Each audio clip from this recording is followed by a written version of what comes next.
Bom dia, estamos começando mais um Sintecef em Movimento.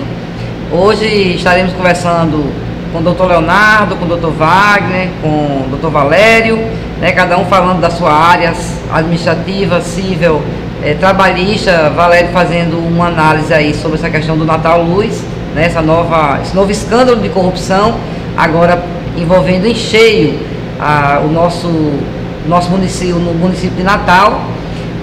Vamos ter também aqui nosso amigo Elhão, que é filiado ao sindicato, falando do cordel e fazendo uma poesia que ele fez em homenagem ao nosso programa com um tema Fora Temer, muito interessante de ouvir. E eu quero começar esse programa dando um recado para o pessoal, agora Ministério da Saúde, mas que foram recentemente cedidos da FUNASA, né? Houve uma inconsistência nos contra-cheques e essas pessoas tiveram várias perdas financeiras. Tudo que era individual, houve essa perda no contra-cheque. O que é que nós chamamos de individual? Tudo que não é geral, por exemplo, salário base é geral, anuênio é geral, a GDPST 80 pontos, que é o institucional, é geral, porém, a GDPST individual, até 20 pontos, ele é individual, questão de vale transporte, questão de adicional de insalubridade. Então, tudo que é individual, né, houve a interrupção neste pagamento. O Ministério da Saúde falou que a FUNASA não informou a tempo esses problemas, não deu a tempo as informações para que dessem tempo de entrar no contra-cheque. A FUNASA, por sua vez, informou que a nível central de Brasília só tinha informado que só cairia a questão da pensão alimentícia. A questão da pensão alimentícia deu tempo dela organizar, mandar para o Ministério em tempo hábil. A outra questão é o seguinte, mas não vai resolver isso? Não vai resolver isso. Por quê? Primeiro que só se viu essa inconsistência quando saíram as prévias dos contra-cheques e não deu tempo de recolocá-las até o fechamento da folha. Então, o que é que acontece? Está se prometendo que vai ter esse retorno na próxima folha, ou seja, no pagamento de agosto, que sai no início de setembro, retornaria essas perdas que houveram. Nós estamos acompanhando, estamos indo ao Ministério e à FUNASA para garantir de que isso realmente ocorra, para que não continue essa perda no orçamento das pessoas e dizer o seguinte, se tivermos que tomar qualquer medida política ou jurídica, nós vamos tomar. A priori, nós vamos aguardar essa promessa de que isso será resolvido para o próximo contra-cheque, mas estaremos acompanhando para e passo, tanto na ida das informações da FUNASA para o Ministério, como no processamento dessas informações pelo próprio Ministério. Tá? Então esse é um recado inicial e nós vamos seguir agora com a nossa programação normal.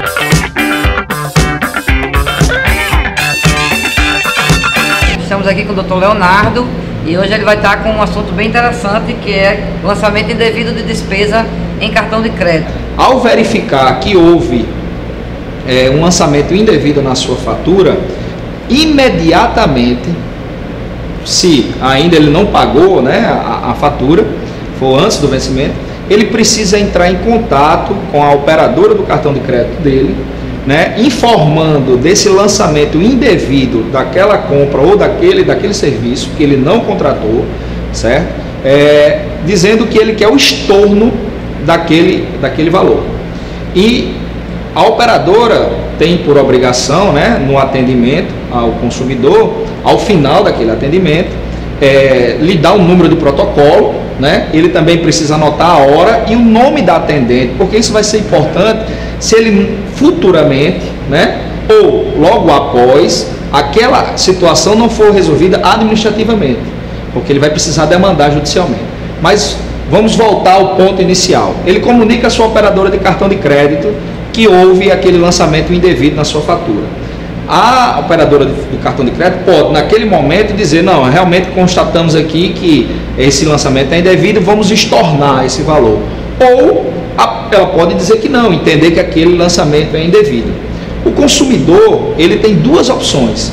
Se ele tiver tempo hábil, né, para o pagamento da fatura, ele pode entrar buscando juizados especiais, né, da sua cidade, ou juizado especial, né? Ele pode entrar com a ação de nulidade daquele débito. Se não houver tempo disponível, ou se ele já pagou a sua fatura, ele vai entrar com a ação de repetição do débito. essa ação ele vai solicitar do Poder Judiciário a devolução do valor que ele pagou, e nesse caso, como foi indevido, porque a boa-fé do consumidor, ele entrou em contato, ele comunicou a operadora do cartão de crédito, então essa devolução ela não é de forma simples. Pelo Código de Defesa do Consumidor, ela diz que essa devolução tem que ser em dobro, certo? Todo e qualquer valor, porque às vezes o consumidor ele já vem pagando até anteriormente em faturas anteriores. Tem fatura que é débito em conta, né? Muitas vezes você nem, quando você viu, já foi. Exatamente, como você viu, essa semana mesmo eu atendi um filiado aqui, que ele já vai na 5ª parcela, só veio perceber agora. Geralmente um senhor já de idade, ele não tem um costume, né? Ele veio perceber agora. Então nós vamos mover a ação para ele, por isso que eu trouxe até esse tema, né? Às vezes você vai começar a pagar, mas às vezes você já vem pagando e nem sabia. Então essa repetição do indébito, como se chama, ela se dá de forma dobrada, ou seja, você recebe o valor que você pagou, porque foi indevido, você recebe em dobro, certo? E existem casos que pode ser numa decisão judicial acrescentado um dano moral.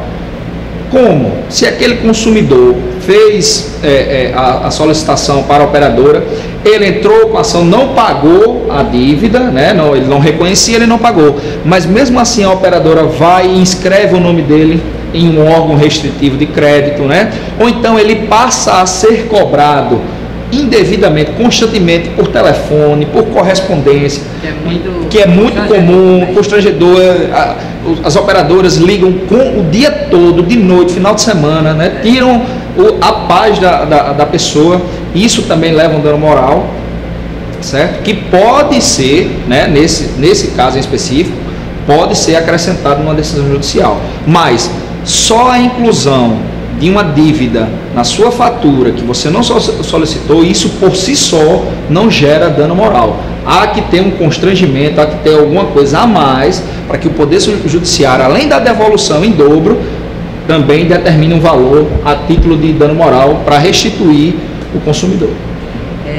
Uma outra coisa, né, gente, que tem que ter certeza realmente que não fez, exato, que não contraiu aquela dívida, né, que é realmente um lançamento indevido, né, não dá para você fazer uma compra, depois se arrepender e achar que pode não pagar, não é o caso, né? Às vezes é comum, um membro da família que tem um cartão de crédito e várias outras pessoas, todas as possibilidades, exato, um filho, uma filha, esposa, ele às vezes empresta um primo, alguma coisa dessa natureza. Então você tem que realmente se certificar que não foi realizado. Se mais de uma pessoa utiliza aquele cartão de crédito, se é usual isso, você primeiro tem que certificar se algum membro da sua família fez ou não aquela despesa. Se é um estabelecimento estranho, se você não fez nenhuma viagem e não está lembrado.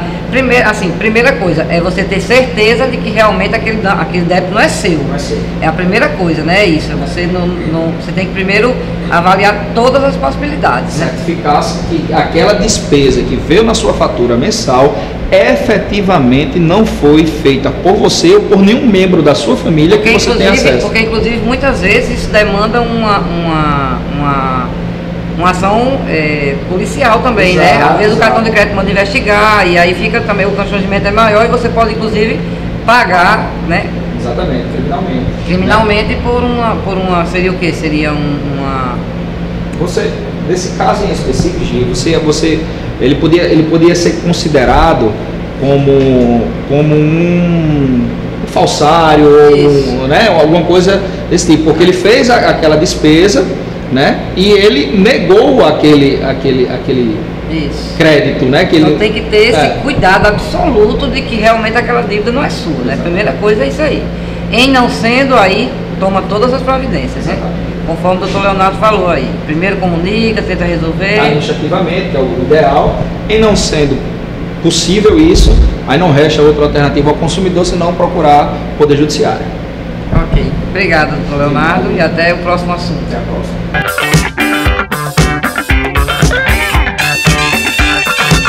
E hoje nós vamos falar sobre a bônus de permanência, doutor Wagner. A bônus de permanência, gente, é o seguinte. O que é que está acontecendo na prática?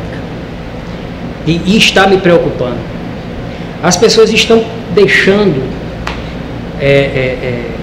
o prazo do ajuizamento da ação, que é o prazo prescricional de 5 anos, transcorrer. Então, o que é que acontece? Você muitas vezes recebe seu abono de permanência, está lá no seu contra-cheque implantado, e você acha que por estar recebendo abono de permanência, está em ordem. Está acontecendo isso. Então você não vai atrás do retroativo. E outra coisa, o que é que está acontecendo também, que é importante ressaltar? Quando você abre o processo de concessão do abono de permanência, e a administração pública faz o cálculo de quando é que você tem direito a receber o abono de permanência, muitas vezes o servidor, ele é obrigado a assinar um termo abrindo mão do processo judicial.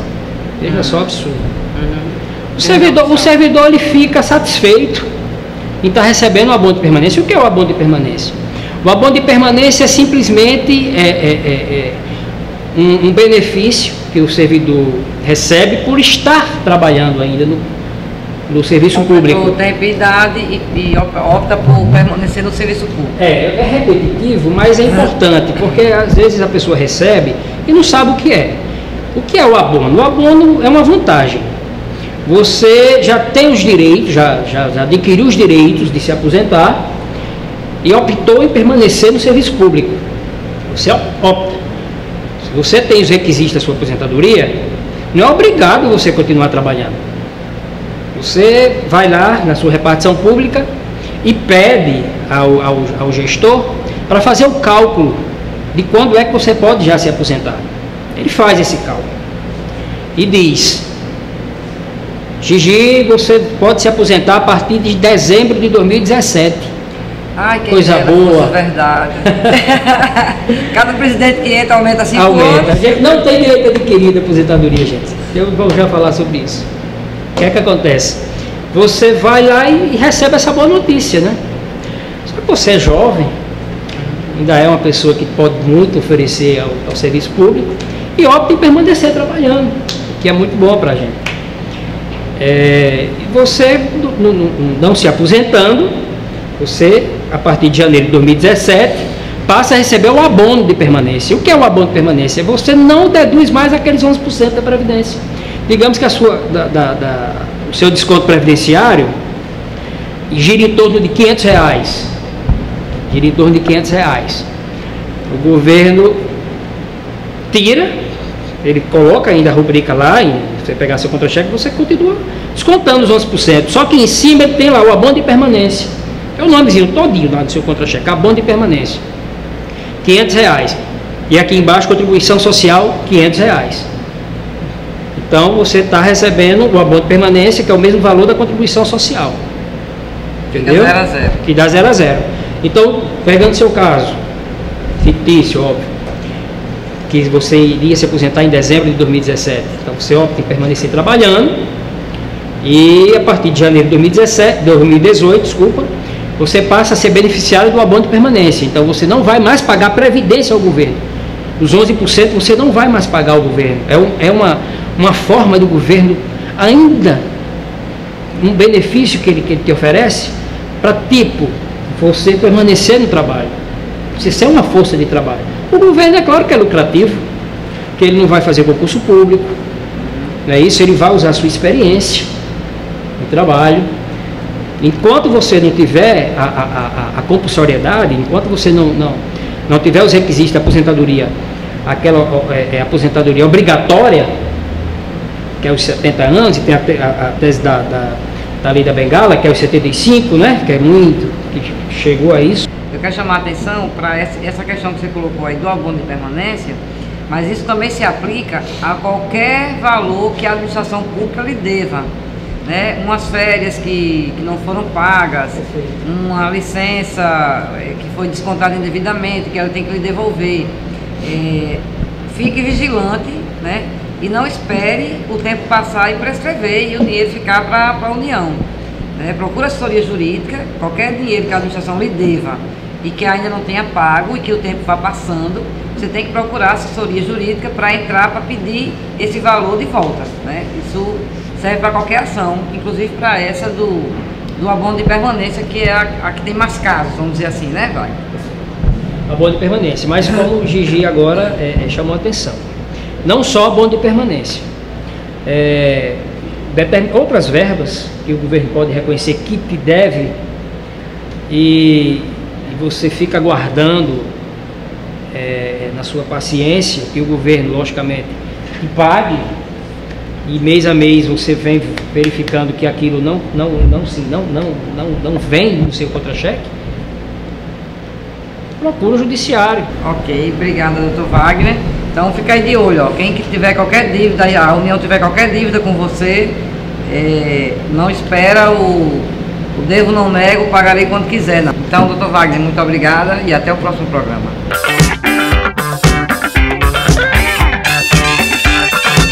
Bom, estamos aqui agora com o Valério, nosso assessor político. Valério, já temos aí um novo escândalo de corrupção, agora envolvendo em cheio a nossa cidade natal, né? A Operação Cidade Luz. Que comentário você tem a respeito dessa operação? A Cidade Luz é uma operação do Ministério Público, onde investiga um desvio de mais de 22 milhões que ocorreu na Secretaria de Obras, e foram presos 15 pessoas com base em documentos, com base em gravações, e teve também o afastamento do Ranieri Barbosa da presidência da Câmara, que foi eleito no último pleito com mais de 10 mil votos. Todos eles alegam inocência, mas essa investigação ela vem de 2015. Levantando dados de 2013. Levantando dados de 2003, quando ele foi secretário do município de Natal.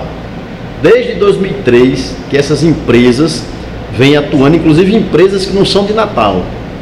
Todas as empresas têm localização em Fernando de Noronha, em Recife, em Jaboatão do Guararapes, e há, segundo informações do Ministério Público, um desvio de mais de 20 milhões de reais, né, dos cofres públicos. Enquanto isso, a população está pagando uma taxa de iluminação pública altíssima, faltam luzes nos postes, né, as ruas são escuras, e quando se reclama e quando se busca a prefeitura para solucionar o problema, eles alegam que não tem dinheiro.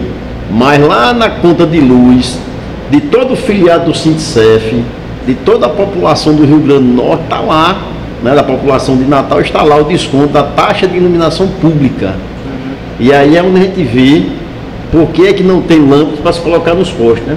Exatamente por conta dos desvios, né, que ocorreram, milhares e milhares de reais que ocorreram dentro do município de Natal. É muito importante que a Justiça investigue, vá a fundo, dê oportunidade de defesa e puna, né, todos os ilícitos cometidos por essas pessoas.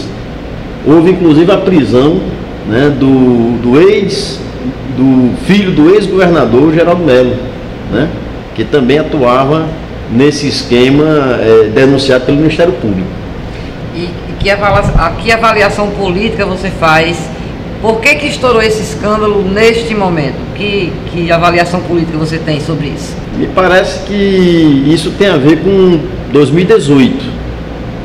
Ele tinha pretensões de ser candidato, né, a um cargo federal, inclusive posteriormente ser candidato à Prefeitura de Natal, e as pessoas ao seu redor, né, percebendo isso e querendo tirar esse grupo dessa disputa política, fomentou denúncias, que são verdadeiras, né, diga-se de passagem, não são de mentira, mas que provavelmente tenha forjado isso para tirar todo esse grupo da disputa política de 2018 e 2020. Seria, mais uma vez, moeda de troca de grupos contra grupos para se sobressair. É preciso que Ranieri... Para pagar o outro, né? É preciso que o presidente da Câmara, que foi afastado, venha público para dar sua versão. Ele foi colocado como um homem forte de Carlos Eduardo à frente da secretaria em 2003 e atuou até recentemente, quando saiu para ser candidato a vereador, né, e tinha todas as... era o homem de confiança de Carlos Eduardo. É preciso que Ranieri venha a público, né, dizer o que foi, realmente aconteceu, mostrar a sua versão, apresentar a sua defesa. E o próprio Carlos Eduardo, o prefeito, né, quer que ele, é uma secretaria dele, né? Exatamente, uma pessoa de confiança, que inclusive representava o prefeito em vários eventos, né, em vários eventos. O Carlos Eduardo era representado pelo Ranieri. É preciso que eles, né, venham ao público, né, para dizer o que está acontecendo, o que foi que houve, se procede, se não procede. O Ministério Público está com provas robustas, né, com gravações, com provas documentais, né, já teve acesso que boa parte dessas empresas que atuam, que são fora do Rio Grande do Norte, não funcionam naqueles endereços, né? Não funcionam, vocês são empresas fantasmas. Então é preciso que... E isso basta, porque no caso de Temer não bastou, né? Gravações, imagens, depoimentos, não bastou para Temer, né? Nós queremos só o seguinte, que não aconteça como as outras operações, né? Nós tivemos várias operações em Natal, aqui em Natal várias, né? E todas elas são abafadas. Tivemos aquela operação da Câmara de Vereadores, tivemos aquela outra operação do Tribunal de Justiça, tivemos aquela outra operação da saúde que envolveu o filho da ex-governadora naquela época, e tudo isso é abafado. O Rio Grande do Norte é conhecido por abafar, por engavetar todas essas investigações. Quando eles vêm sentenciar um processo, o processo já arquivou. Nenhum deles responde, vai preso, nenhum deles responde efetivamente pelo ilícito penal. Nem devolve o dinheiro, nem são penalizados criminalmente. É isso que acontece. O apelo nosso aí, né, para que as investigações cheguem a termo, né, e que os culpados sejam punidos e que o dinheiro, principalmente, também seja devolvido para os cofres públicos, né, para atender a saúde, a educação, a segurança, né, o pessoal, inclusive, o pessoal terceirizado estão aí com os salários atrasados, o pessoal da saúde estão em greve também por falta de condições de trabalho, por falta de reajuste salarial. Então, que esses milhões desviados venham a fazer parte dos recursos destinados aos serviços públicos para a população de Natal, né? É isso aí, é preciso que essa investigação vá a fundo e puna aqueles que cometeram os ilícitos criminais dentro da Secretaria do município de Natal. Ok, obrigada, Valério, até o próximo programa. Eu que agradeço e até o próximo programa.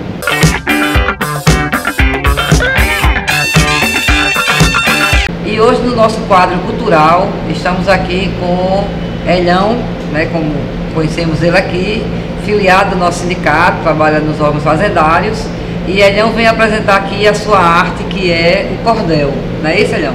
É muito prazer aqui em receber você, né? Desde o primeiro programa que eu faço planos de você vir apresentar a sua arte aqui, porque, assim, como é que você descobriu, Elhão, que você era cordelista? Como é que a pessoa se descobre cordelista?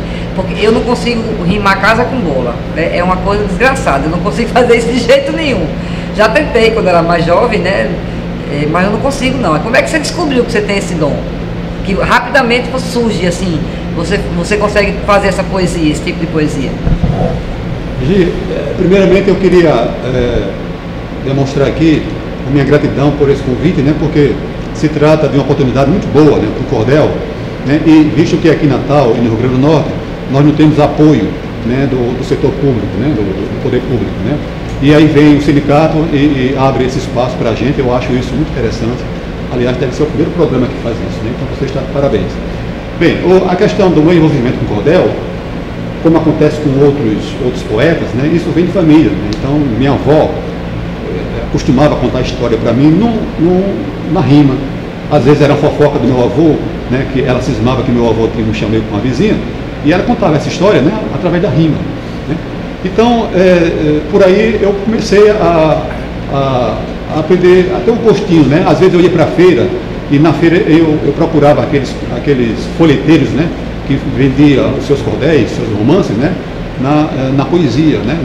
Ele cantando, porque a poesia do cordel pode ser recitada, ou então cantando, entendeu? E de repente foi na vez que apareceu a Casa do Cordel, o pessoal da Casa do Cordel, e me envolvi com eles e comecei a fazer então o cordel mais de forma mais categórica, né? mais regrada, digamos assim, né? Para a gente comercializar o gênero.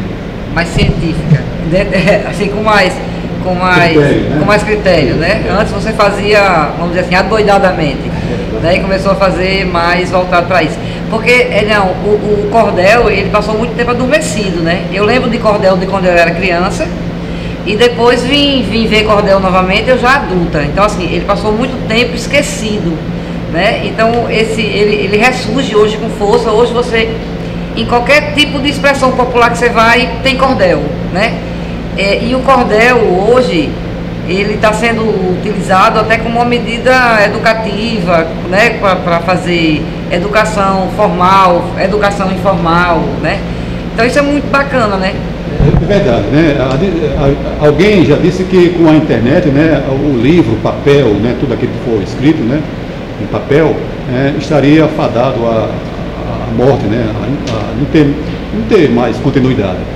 E foi engano, né? Está aí o cordel reaparecendo, né? Aqui em Natal e no Rio Grande do Norte, podemos dizer que eu tenho dito por aí afora, nas minhas palestras, nas minhas participações, de que o cordel teve 2 momentos aqui em Natal, principalmente, né?